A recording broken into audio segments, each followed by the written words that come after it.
ब्रह्मा गुरुर्विष्णू गुरुदेव महेश्वरा. गुरु साक्षात परब्रह्म तस्मै श्री गुरुवे नमः. राजहाजराज सद्गुरुनाथ समर्थ रत्नाकर महाराज की जय. राजहाजराज सद्गुरुनाथ समर्थ दाजी महाराज की जय. श्री गुरुदेव दत्त. आज परमपावन आणि पवित्र अधिक मासातील तपश्चर्या संपल्यानंतरचा हा पहिला संदेश सर्व शिष्यांना देण्यात येतो. तपश्चर्येच्या काळात चांगल्या प्रकारची सेवा घडली. तपश्चर्या संपन्न झाली. संपूर्ण सेवेचा लाभ मोठा झाला. शिष्यगणांनाही लाभ मोठा झाला. आम्हालाही ती सेवा चांगल्या पद्धतीने मनोमन करता आली. सर्व देवदेवता संतुष्ट झाल्या. सर्व शिष्य परिवार संतुष्ट झाला. आमच्याही मनाची तृप्ती झाली. आम्ही संतुष्ट झालो. आता काय उरलं? अवघी चिंता वारली. सर्व चिंता संपली. साधू संतांनी सांगून ठेवलेलं आहे, नको खेद करू कोणत्या गोष्टीचा, पती लक्ष्मीचा जाणता.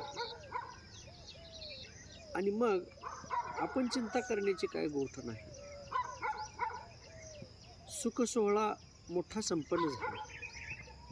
अनुपम सोहळा पौर्णिमे दिवशी या ठिकाणीही झाला. महाप्रसाद प्रयागराजच्या ठिकाणी झाले. इथं आपल्या दत्तनगरी मठावरती महाप्रसादाचं मोठं नियोजन करण्यात आलं.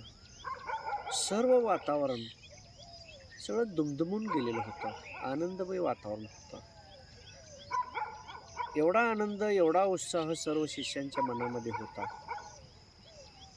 की आपण यांच्यासाठी काय करावं असं वाटायचं. इतकं मनापासून त्या ठिकाणी सगळी सेवा करत असलेले दिसले. आनंद वाटला. 23 वर्षाच्या सेवेचा एक चांगला क्षण हा 31 मे दिवशी अनुभवला. शीन गेला, भाग गेला, अवघा झाला आनंद. सगळा जो शीन होता 23 वर्षाचा, तो सगळा शीन निघून गेला आणि आनंदाची प्राप्ती झाली. भगवंताचे दर्शन, भगवंताचं ज्ञान, भगवंताची शक्ती सगळ्यांच्या पाठीशी. त्याचप्रमाणे सगळं नियोजन, परमार्थाचं नियोजन, आत्तापर्यंत केलेल्या परमार्थाचं अवलोकन, पुढे करावयाच्या परमार्थाचं विश्लेषण, भगवंतांनी दिलेलं ज्ञान, शिष्यांसाठी करावयाच्या गोष्टी, त्यांना द्यायचं ज्ञान, हे सगळ्या गोष्टीची चर्चा झाली. म्हणून हे तपश्चर्या अत्यंत महत्त्वाचे असतात. तेवढ्या 8-9 दिवसाच्या काळात आम्ही सर्व जगतापासून दूर राहून थेट संपर्क भगवंताशी त्या ठिकाणी जोडलेला असतो. अनुसंधान भगवंताशी असतं. आणि म्हणून करता यामध्ये सर्व गोष्टीची उकल होत असते. म्हणून हे दिवस अत्यंत महत्त्वाचे असतात. म्हणून शिष्यगणांना हे अनुभव आले की नेमका परमार्थ काय आहे, कसा करायला पाहिजे, आपण किती करत आहोत परमार्थ. पण खरं सांगायचं झालं तर जागृती खूप कमी आहे. शिष्यगणामध्ये आणखी जागृती व्हायला पाहिजे.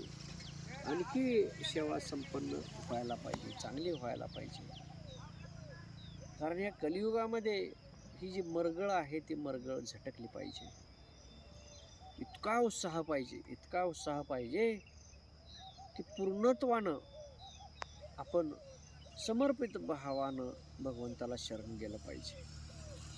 कसूर ठेवायची नाही. सेवेमध्ये कसूर ठेवायची नाही. फलप्राप्ती काय आहे? तर फलप्राप्ती खूप मोठी आहे. काय आहे फलप्राप्ती? तुमच्या सर्व इच्छा पूर्ण होणार. सर्व इच्छा, प्रपंचातील इच्छा असू दे, परमार्थातील इच्छा असू दे, सर्व इच्छा पूर्ण करण्याचं सामर्थ्य भगवंताच्या ठिकाणी आहे. मग राहिला काय विषय? तुम्ही चिंता करण्याचा विषय राहिला नाही. पण तुम्ही प्रपंचातून सवड काढून तो क्षण गाठला पाहिजे. त्याच क्षणाचे साक्षीदार व्हायला पाहिजे. त्या क्षणाची सेवा केली पाहिजे. आशीर्वाद प्राप्त केले पाहिजेत. दररोज नित्यनेम घरी केला पाहिजे. ध्यानधारणा केली पाहिजे. पूजापाठ झाला पाहिजे. पारायण झालं पाहिजे. उपासना झाली पाहिजे. आणि मग हे ज्यावेळी विश्वासपूर्वक, श्रद्धापूर्वक, शुद्ध अंतःकरणपूर्वक ज्यावेळी तुम्ही कराल, त्यावेळेला गुरु प्रसन्न होतील. आणि ज्यावेळी गुरु प्रसन्न होतात त्यावेळेला भगवंत आपोआप प्रसन्न होतात. आणि म्हणून 8 तपश्चर्या झाल्या आमच्या याच्या अगोदर, आणि ही 9वी तपश्चर्या प्रयागराजच्या ठिकाणी होती. आत्तापर्यंत आम्हाला भगवंताने आशीर्वाद दिले, शक्ती प्रदान केली. परंतु या 9व्या तपश्चर्येचं असं वैशिष्ट्य आहे की या तपश्चर्येला पूर्णत्वानं भगवंत प्रसन्न होऊन त्या ठिकाणी आम्हाला विचारणा करू लागली की बाळा तुला काय हवं आहे. म्हणजे पूर्णत्वानं प्रसन्न भगवंत झाल्यानंतर जे काय विचारलं जातं भक्तांना ती विचारणा आम्हाला केली गेली की तुला काय हवं आहे. म्हणजे काय, तू जे मागील ते हवं आहे ते मागील ते मी तुला द्यायला तयार आहे. तुला काय हवं आहे. आम्हाला काही हवं नाही. आम्हाला फक्त तुम्ही हवे आहात. कुरुक्षेत्रावर लढाईच्या वेळेला अर्जुन आणि दुर्योधन दोघेही भगवान श्रीकृष्णाकडे गेलेले होते. दोघांनाही विचारले भगवंताने तुम्हाला काय हवं आहे. दुर्योधनाने सैन्य बाकी सगळ्या गोष्टी हत्ती घोडे मागितले आणि अर्जुनाने मात्र फक्त भगवंताला मागितलं तुम्ही हवं आहे आम्हाला. तसं आपल्याला काय हवं आहे. प्रपंच हवा आहे का, काय कुठल्या गोष्टीची प्राप्ती हवी आहे का, काय मिळायला पाहिजे तुम्हाला म्हणजे समाधान होईल. तर हे पूर्णत्वाचं समाधान भगवंताच्या प्राप्तीने होते. जगातील सर्वश्रेष्ठ समाधान कुठे आहे तर ते भगवंताच्या चरणाजवळ आहे. जगताला समाधान कोण देतं, सगळ्या जगाला समाधान कोण देतं, जगाला आनंद कोण देतं, ऐश्वर कोण देतं, माता लक्ष्मी. तिच्या हाती चावी आहे. सगळ्या जगताला संपन्न करून सोडते. ऐश्वर प्रदान करते, धन प्रदान करते, सगळ्या गोष्टी प्रदान करते. अलौकिक आनंद सगळ्या जगताला माता लक्ष्मी प्रदान करते. आनंद असतो तिला ते प्रदान करत असतात. पण जगताला आनंद प्रदान करते, ऐश्वर्य जगाला देते. आणि स्वतः काय करत आहे, स्वतः भगवंताच्या चरणाची सेवा करत आहे. तिला नको आहे का ऐश्वर्य, पण ती ऐश्वर्य बाजूला ठेवून सगळ्या गोष्टी बाजूला ठेवून भगवंताच्या चरणाशी अखंडपणानं समर्पित होऊन सेवा करत आहे. इकडे सुद्धा बघायला तयार नाही.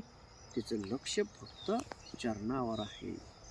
म्हणजे झाले समाधान आता देखील चरण. भगवंताच्या चरणाजवळ इतकं सुख आहे की ते सुख अन्यत्र कुठे नाही. सर्व सुखाचे आगर बाप रखुमा देवीवर. हा अलोट आनंद कुठं आहे, भगवंताच्या चरणाजवळ आहे, भगवंताजवळ आहे. बाकीच्या काय क्षुल्लक गोष्टी मागत बसायच्या. बरं तुम्ही नाही मागितल्या तर तुम्हाला द्यायचं नाहीत का, तुम्हाला गरिबी ठेवायची आहे का, तुमचं दारिद्र्य ठेवायचं आहे का, काही नाही.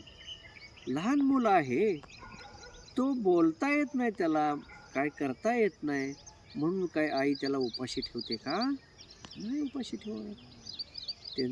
त्याची भाषा त्याला कळते ना की त्याला तहान लागलेले, त्याला भूक लागलेले, त्याला झोप लागलेले, सगळ्या गोष्टी आईला कळतात. आणि मग ती योग्य वेळी त्याला अन्न खाऊ घालते, योग्य वेळी पाणी पाजते, योग्य वेळी त्याला विश्रांती झोपेची तयारी करते. म्हणजे ही सगळी काळजी कोण करते, माता करते. भगवंत जगन्माता आहे, जगाची माता आहे भगवंत. आणि मग सगळ्या जगताला सांभाळतात ते. मग आपण विचार करायची काय गोष्ट राहिली, अवघी चिंता वारली. अहो सगळी चिंता संपवून टाकतात ते. किती वेळ लागतो हे सगळं संपवायला? एक क्षण पुरेसं. एक क्षण. 1 मिनिट नाही, 1 दिवस नाही, 1 क्षण पुरेसा आहे. एका क्षणामध्ये उद्धार होऊ शकतो. एका क्षणामध्ये दारिद्र्य संपू शकतं. एका क्षणामध्ये तुम्हाला ज्ञान प्रदान करता येतं. कोणतीही गोष्ट एका क्षणात तुम्हाला होऊ शकते. फक्त भगवंत प्रसन्न होऊन तुम्हाला आशीर्वाद द्यायला पाहिजे. त्या क्षणाला सगळ्या गोष्टी तुम्हाला मिळू शकतात.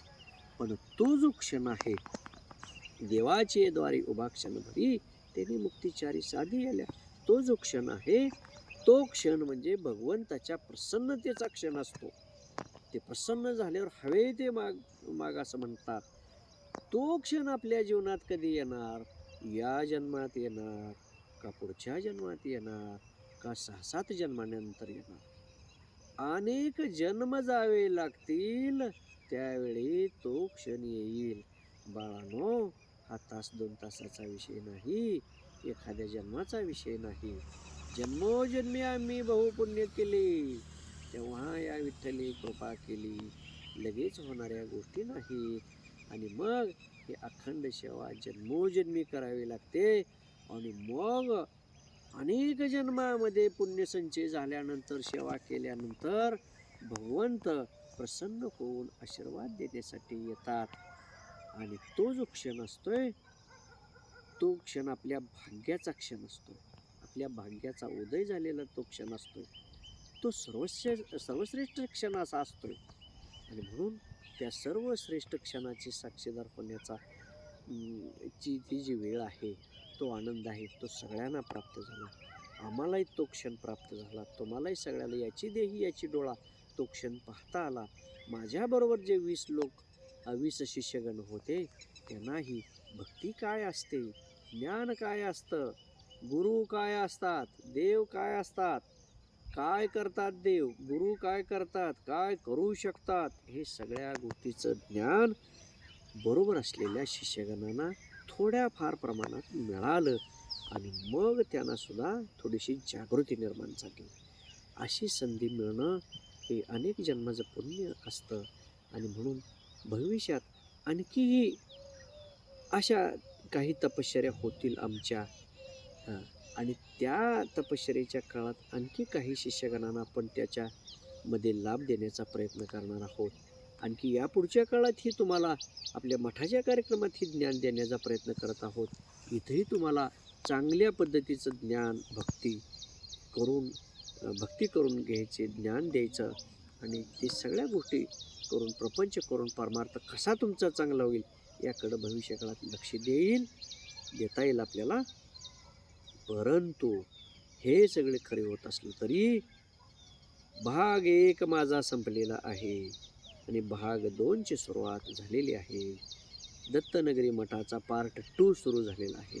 दाजी महाराजांच्या जीवनाचा भाग 2 सुरू झालेला आहे. पार्ट 2 सुरू झालेला आहे. या पार्ट 2 मध्ये तुम्हाला भरपूर वेळ माझ्याकडून मिळणार नाही. आणि म्हणून जास्त वेळेची अपेक्षा करायची नाही. अल्प वेळ आहे, कारण जगतासाठी मला आणखी वेळ देऊ करायचा आहे. बाहेर राज्यामध्ये जाऊन प्रचार करावायचा आहे, बाहेरच्या देशामध्ये प्रचार करायचा आहे, जगतामध्ये जाऊन प्रचार करायचा आहे. आणि म्हणून तुम्हाला जास्त वेळ मिळेल का नाही हे सांगता येत नाही. परंतु तुम्ही जेवढा वेळ उपलब्ध असेल माझा, त्या वेळेचा लाभ उठवण्याचा प्रयत्न करा. अन्यथा पुढं तुम्हाला ती वेळ मिळू शकणार नाही. आणि म्हणून चांगल्या पद्धतीने सेवा करा, सहवासात राहा, करू नका काही संत संग धरा. तुमची सेवा कमी होऊ दे, जास्त होऊ दे, फक्त तुम्ही सहवासात राहा. तुम्ही गुरुचा सहवास सोडताय, भगवंताचा सहवास सोडताय आणि तुम्ही कुठल्या तरी निराळ्याच सहवासात जाताय, निराळ्याच कुठल्या तरी जत्रेत जाताय, निराळ्याच कुठल्या तरी देवाला जाताय. असं करू नका बाळांनो. आपला तो एक देव करून घ्यावा, तेनी विन जेवा सुख नोहे. हनुमंतरायानं तुझा राम कुठं आहे म्हटल्यानंतर बाकीच्यांनी हनुमंतरायानं दाखवलं ना, माझे गुरु, माझ्या देव माझ्या ठिकाणी आहेत, छाती फाडून दाखवलं. हां, ही भक्ती असते, ही समर्पित भक्ती असते, एकनिष्ठ भक्ती असते. म्हणून आपण एकनिष्ठपणानं सेवा करायची. गुरुची एकनिष्ठपणानं सेवा करा, भगवंताची एकनिष्ठपणानं सेवा करा. नाना तीर्थे भ्रमे परिचित्त नाही नामी तरी ते व्यर्थ. इकडे गेलाय तिकडे गेलाय, मोकळी भटकंती करू नका. 100-200 किलोमीटर अंतर पार करून गेल्यावर देवाला तिथं मोठ्या देवाची भेट होईल असं समजू नका. आणि म्हणून आता इथं आपलं मठ हेच काशी तीर्थ झालेलं आहे. काशी विश्वनाथ या ठिकाणी आता विराजमान झालेले आहेत. दत्त भगवंत तर 23 वर्षापूर्वीच इथं विराजमान झालेले आहेत. आणि आता स्वतः काशी विश्वनाथ या ठिकाणी तुम्हाला लाभ देण्यासाठी आलेले आहे. शिवदत्त संगम स्थान. आता दत्तनगरी म्हणजे शिवदत्त संगम स्थान तयार झालेलं आहे. त्याला गुरुसंगम स्थान म्हणता येईल. गुरुसंगम स्थान, शिवदत्त संगम स्थान अशा पद्धतीचं एक मोठं तीर्थ हा दत्तनगरी मठ आपला होतोय. आणि म्हणून इथं येऊन दर्शन घेऊन गेला तर त्याला काशी विश्वनाथाचं दर्शन होणार, दत्त भगवंताचं दर्शन होणार. इतका अलौकिक लाभ नुसत्या दर्शनाने होणार आहे. आणि मग जर सहवास मिळाला, आरती मिळाली, पौर्णिमेची असू दे, गुरुवारची असू दे, आरती मिळाली, महाप्रसाद मिळाला, आमचं सान्निध्य सहवास मिळाला, तर तो अलौकिक क्षण आहे. आणि हा अलौकिक क्षण आम्ही दर गुरुवारी तुमच्यासाठी इथं सेवेसाठी दर गुरुवारी उपस्थित आहे, दर पौर्णिमेला उपस्थित आहे. ती सेवा तुम्ही करण्याचा प्रयत्न करा, ज्ञान घेण्याचा प्रयत्न करा, प्रपंच चांगला करण्याचा प्रयत्न करा. आणि म्हणून उठा जागे वारे आता, स्मरण करा भगवंताचं स्मरण करून पुढची वाटचाल करायला सुरुवात करा. गेलेला वेळ जाऊ द्या. काही अज्ञानात वेळ गेला, काही मोकळ्या भटकंतीत वेळ गेला, काही गुरुला सोडून मोकळा वेळ गेला, भगवंताची सेवा सोडून देऊन तिसऱ्याच सेवा करण्यात काही वेळ गेला, तर ते गेलेले जाऊ द्या. तुकाराम महाराजांनी सांगितले, गेले ते जाऊ द्या, राहिले ते सांभाळा. आता व्यर्थ चिंता करण्यात किंवा त्या गोष्टीचा विचार करण्यात काही अर्थ नाही. गेलेलं गेलं, राहिलेलं तरी सांभाळा. पण कसं सांभाळा? आत्ता तर एक क्षण वाया घालवू नका. विचार हा अत्यंत महत्त्वाचा आहे. क्षणोक्षणी करावा विचार. हा विचार तुम्ही करा. प्रत्येक क्षणाला विचार करा. प्रपंच करताना, परमार्थ करताना प्रत्येक क्षणाला विचार करा. विचार करून निर्णय घ्या. आणि शेवटची अत्यंत महत्त्वाची गोष्ट कोणती? तुम्ही सहवासातून दूर जाऊ नका. पाण्यातून मासा बाहेर गेला का तो तडपडणार आहे. बाळांनो, तशी तुमची अवस्था होणार आहे. तुम्ही सहवासाच्या बाहेर जाऊ नका. आमच्या सहवासात राहावा, भगवंताच्या सहवासात राहावा. दत्तनगरीच्या त्या शिवदत्त संगम स्थानाच्या, गुरु संगम स्थानाच्या ठिकाणी ह्या सहवासात जो भक्त राहील त्याला चिंता करण्याची, कळी काळाची भीती राहणार नाही. आम्ही त्याच्यासाठी सदैव त्याच्या पाठीशी उभे आहोत. आणि म्हणून इथून पुढच्या काळात चांगल्या प्रकारची सेवा करा आणि सेवेचा लाभ घेण्याचा प्रयत्न करा. एवढंच आजच्या ह्या गुरुवारच्या संदेशाच्या निमित्तानं तुम्हाला सगळ्यांना हा संदेश देतोय. दर पौर्णिमेला मोठ्या प्रकारचा उत्सव इथं आता आपला संपन्न होईल. त्या उत्सवात येऊन सहभागी व्हा. आरती, भजन, कीर्तन, सेवा, ज्ञान घेण्याचा प्रयत्न करा. स्वतः काही सेवा करण्याचा प्रयत्न करा. तेवढं केलं तरी पुष्कळ होते. भरपूर लाभ देण्यासाठी आम्ही तयार आहोत. तो लाभ घेण्याचा प्रयत्न करा. सर्वांच्या पाठीशी आशीर्वाद. कुंडलिकावर विठ्ठल श्री ज्ञानदेव तुकाराम राजाधिराज सद्गुरुनाथ संत रत्नाकर महाराज की जय. राजाधिराज सद्गुरुनाथ संत दाजी महाराज की जय. श्री गुरुदेव दत्त.